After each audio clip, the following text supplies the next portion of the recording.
One Piece chapter 1158 Rocks v Harald continues right after the last chapter where Shaki opened up her legendary bar and provides more character development to the Rocks pirates at Pirate Island. We find out about Shaki's illness and how Roger interacted with his greatest rival Rocks. We also see how Harald succumbed to the world government's deal, leading to a sorrowful battle between him and Rocks, ultimately ending their one-sided relationship.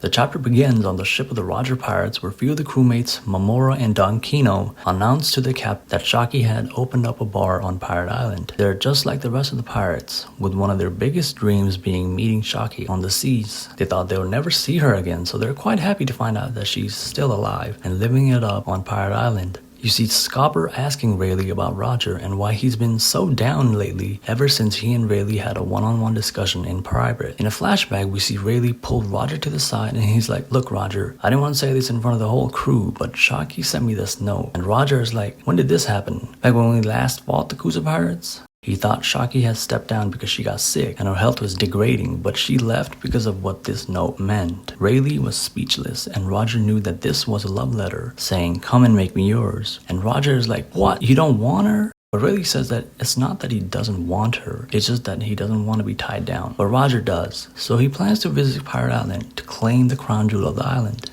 Because that's what pirates do, they plunder, and they don't stop until the prize is claimed. And some of the crew jokingly question whether he's still talking about Shaki or a real treasure. But that's that, Roger is heading to Pirate Island. Sometime later in the Holy Land Marijoa, the Holy Knight Saint Figarland Garling speaks to the five elders about a certain island that caught his eye. He was out doing a mission and stopped briefly at the island of God Valley in the West Blue. It was a non-affiliated state, but because of its unique culture and abundant resources, Garling thought to offer them a membership into the world government. But the people of the island declined, and come to find out, there's something on the island that's even more valuable than the resources there. Figarland Garling made an outrageous discovery. He says it was an unexpected find and something Emu would take a liking to, so he pleads to the five elders to host the next manhunt competition on this island, on the island of God Valley. And how the chapter ended, it seems like what Garling was so happy to see was one good-looking redhead. What is so special about this woman and this island that even Emu would have been interested in?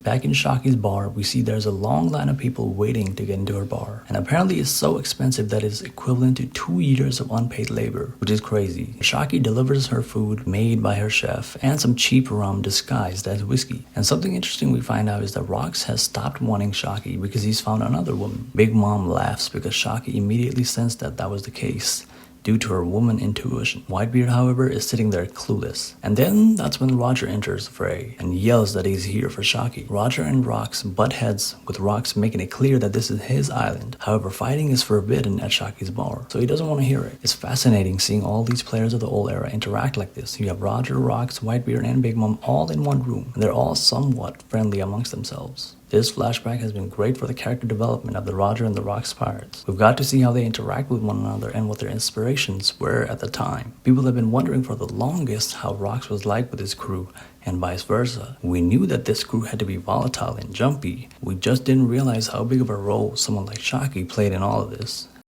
In the next page, we see Roger's path of destruction he left behind outside of the bar. And Whitebeard, he's just sick of it all of the noise and the hustle and the bustle. So he steps outside saying to put all the bill on the Rock's tab. Whitebeard is not like the others there. He feels like he's not a proper member of the family. And knowing his dream and his goal, perhaps this is where he realized that he needs to start his own crew and have a family of his own. I like how Oda is giving us crumbs of these legendary characters and their personalities. I am very glad to see these characters act according to their character traits. But Shaki seeing the Roger pirates excites her because she thinks she's got a shot at meeting Rayleigh. So she asks him where he is, and Roger tells her that he wasn't feeling well, so he stayed on the ship. And then you see Gloriosa just lunge herself at Roger, asking to take her along. But Roger is not interested in any woman that throws themselves at him. He likes the hard-to-get ones and the ones not too lovey-dovey. With Shaki, it's a little different, but she passes. I really like how much personality we're seeing from Roger. He reminds me very much of Shanks and Luffy and how they act in a bar. And I love how Roger asks for Whitebeard to drink with him. It seems there's already a relationship there when it comes to these two, and it would have been dope to see these two have conversation, but he had already left the bar. So they sing Bing Sake and drink while Shaki faints, probably due to her lovesickness and her relative proximity to Rayleigh. Shaki's bar was a safe haven for any pirates. Anyone coming there would be granted fair passage. However, back at the sea, it was different. And you get this amazing side-by-side panel of Roger and Rox. It just shows how it may seem all fun and games with these two at the bar. They're bitter rivals. Now, unlike Roger and Whitebeard, I think these two fought for real and really tested each other to the limit. It was on sight whenever these two met.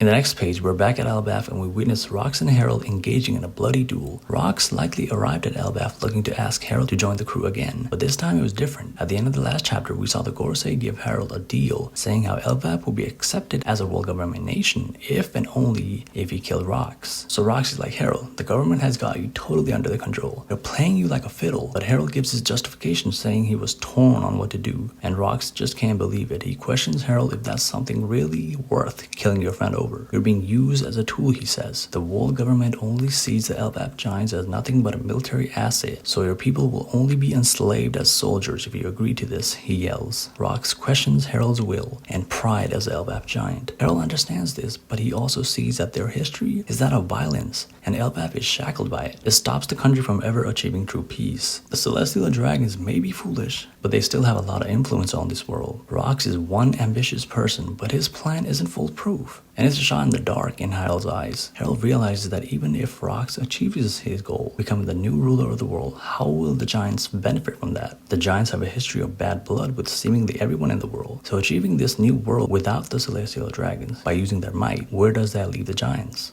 They will still be treated as dumb brutes. We see in a flashback of Harald where some island people remind Harald of his race's history, and even understanding his good intentions, they cannot simply forget the atrocities committed in the past. This is what Harald wants to change. He desperately wants to change the perception of the giants around the world, and he feels the only way of accomplishing this is if the world government gives him a seat at the table. Harald is under immense pressure brought upon by himself, to change the giant's legacy and standing in the world. For this, he's willing to cross the bloody line. He's a king and represents an entire country, so he tells Rox that he just can't abandon that for someone's lofty goal. A losing battle in that. Thus, their battle ended and there was no winner. This was the end of their friendship, and Rox vows to never send him an invite to his crew again. 39 years ago in the island of God Valley, two twin boys were born. A red-haired woman straws her babies across the town. The people around remark about how cute the twins are and how their hair is just like their mom. Have you decided on the names? Say the folks. And the lady says yes, Shanks and Shamrock. So we find out that Shanks and Shamrock are twins and they were born on God Valley. Now remember, a few pages ago, Garling was talking about hosting a competition in God Valley a few years later. As we know, he's the father. Was this the reason why he wanted to host it in this island? Because of this woman? Because of the woman in that island, plural? He mentioned the abundant resources in God Valley, but what resources exactly, we don't know. Perhaps we'll find more about this in the next chapter, since we're oh so close to the God Valley incident. I think we'll see the God Valley incident fleshed out in the next few chapters, or I hope we do. The flashback has to end with Harald's death, and what Loki saw on that day of his father's death.